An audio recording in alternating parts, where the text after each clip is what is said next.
প্রাকৃতিকভাবে বিশুদ্ধ অক্সিজেনের পরিধি বাড়াতে বৃক্ষরোপণের বিকল্প নেই। এই কথা মাথায় রেখে জামালপুরে বৃক্ষনুধন রোধ ও জামালপুরে সবুজ নগরায়ণ তৈরির লক্ষ্য নিয়ে ফিরোজা বাসেদ মাস্টার ফাউন্ডেশনের উদ্যোগে এখানে জামালপুর রেলওয়ে স্টেশন এলাকায় বিভিন্ন ফলজ বনজ ঔষধি বৃক্ষের চারা রোপণ করা হচ্ছে। আমি এখন জামালপুর রেলওয়ে স্টেশন এলাকায় দাঁড়িয়ে আছি। রোপণ করছেন এই উদ্যোগের মাধ্যমে ফিরোজা বাসেদ মাস্টার ফাউন্ডেশন একটি সবুজ ও সচেতন সমাজ গঠনের পথে এগিয়ে যাচ্ছে। আমরা এখানে গাছ লাগাচ্ছি, পুরো জামালপুরে প্রায় 20,000 গাছ আমরা লাগাবো। অলরেডি আজকে আমরা এখানে বিভিন্ন ধরনের ফলজ বনজ গাছ লাগাইতেছি স্টেশনে, এবং পুলিশ লাইনে আমরা নারিকেল গাছ লাগাই আসছি। এবং আমাদের উদ্দেশ্য পুরা জামালপুর জেলাকে একটু সবুজায়ন করা, এবং জামালপুর জেলার যেগুলি বিভিন্ন ধরনের রোড ঘাট বা গভর্নমেন্টের প্রতি জায়গা যেগুলি পড়ে রয়েছে, এই জায়গাগুলো গাছের সবুজে ঘেরা করার জন্য চা করণীয় সেগুলি বান্ডেল থাকলে প্রতি সেনমানিতে টাকা বাঁচবে। বিকাশ সেনমানি বান্ডেল কিনে জিতুন প্রতি লেনদেনে। বলছিলাম ফিরোজা বাসেদ মাস্টার ফাউন্ডেশনের প্রতিষ্ঠাতা পরিচালক সৈয়দ মোহাম্মদ রুবেলের সাথে। তিনি যেটা জানালেন যে পুরো এই সিজন ব্যাপী এই বৃক্ষরোপণ কর্মসূচি চলমান থাকবে।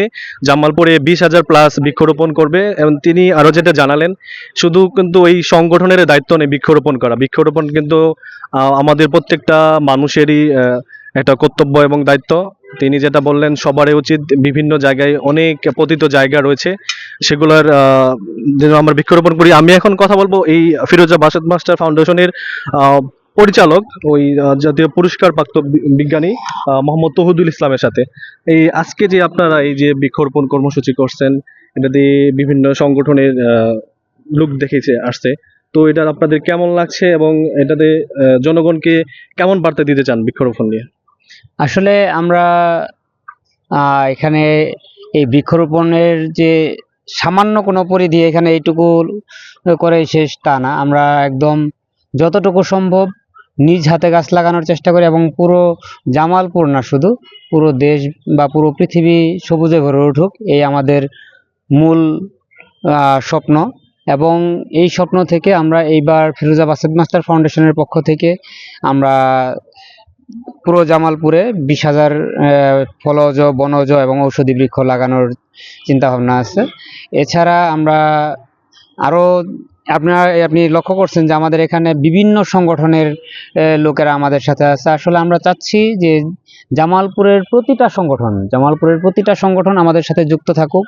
প্রতিটা সংগঠন যদি আমাদের সাথে যুক্ত থাকে, তাহলে আজকে আমাদের এই একটা নিউজ, আমরা যে গাছ মানে বৃক্ষরোপণের যে উদ্বোধন করলাম আজকে এই বর্ষা মৌসুমের এই উদ্বোধনটা যখন প্রতিটা গ্রুপে যাবে, প্রতিটা গ্রুপ যখন এটা তাদের পেজ থেকে বা তাদের গ্রুপ থেকে প্রচার করবে, তখন আমাদের এই নিউজটা পুরো জামালপুর না, শুধু পুরো দেশে খুব দ্রুত প্রচার হবে। ফিরোজা বাসেদ মাস্টার ফাউন্ডেশনের বৃক্ষরোপণ কর্মসূচিকে বাংলাদেশ রেলওয়ের পক্ষ থেকে আমি স্বাগতম জানাই। আসলে আমাদের প্রত্যেকটি সংগঠন বা প্রত্যেকটি মানুষেরই এ ধরনের কর্মসূচিতে সম্পৃক্ত হওয়া উচিত বলে আমি মনে করি। তো সেই হিসেবে তাদের এই উদ্যোগকে আমি বাংলাদেশ রেলওয়ের পক্ষ থেকে স্বাগতম জানাই। আর শ্বাস প্রশ্বাস বা বেঁচে থাকার জন্য আমাদের বৃক্ষরোপণের কোনো বিকল্প নেই।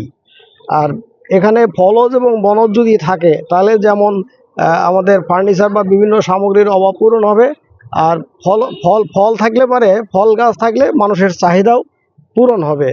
তো সর্বোপরি মিলে আমি এই উদ্যোগে স্বাগতম জানাই। আমি বাংলাদেশের বহু স্টেশনে চাকরি করছি, আমাকে কেউ অর্থনৈতিকভাবে সাপোর্ট করে নাই। বাংলাদেশের প্রত্যেকটি জায়গায় আমি নিজে বৃক্ষরোপণ করছি, নিজের টাকা দিয়ে গাছ কিনে যে সমস্ত স্টেশনে চাকরি করছি আমি নিজ উদ্যোগে বৃক্ষরোপণ করছি। অতএব আমাদের আসলে প্রত্যেকেরই এই ধরনের প্রোগ্রাম, এই ধরনের কর্মসূচির সাথে সম্পৃক্ত হওয়া উচিত বলে আমি মনে করি। দায়িত্ব পালন করেছেন, সেখানে তিনি নিজস্ব অর্থায়নে বৃক্ষরোপণ করেছেন। তিনি যেটা বললেন, গাছ যে শুধু আমাদের অক্সিজেন দেয় তাই নয়, আমাদের যে ফলজ গাছগুলো রয়েছে সেখান থেকে যে বিভিন্ন ফলগুলো আছে, এগুলো কিন্তু আমাদের খাদ্যের চাহিদা মেটায়, সাথে আমাদের শরীরে যে ভিটামিন প্রয়োজন হয় বেঁচে থাকার জন্য বা রোগ প্রতিরোধ ক্ষমতা বৃদ্ধির জন্য যে পুষ্টির প্রয়োজন করে, সেগুলো কিন্তু আমরা গাছ থেকে পেয়ে থাকি।